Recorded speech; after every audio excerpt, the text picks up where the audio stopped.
Окончательные результаты президентских выборов в России станут известны лишь в понедельник, но кто будет на них победителем, уже всем понятно.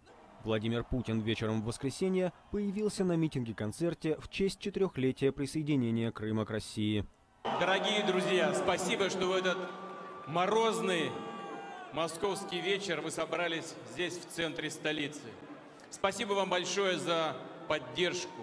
Хочу обратиться и к тем, кто здесь сегодня собрался в Москве, и к нашим сторонникам на всей территории нашей огромной страны. Спасибо вам большое за результат.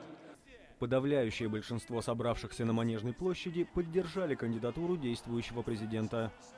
Я считаю, что 6 лет – это не самый большой срок, и, возможно, когда-нибудь, через 6 лет, я надеюсь, что его еще раз изберут, и он будет править прям до конца.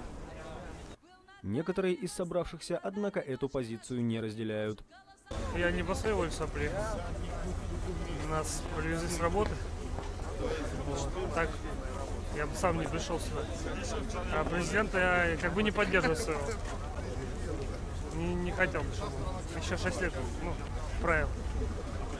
По данным подсчета примерно 40% бюллетеней, Владимир Путин набирает на выборах почти 74% голосов.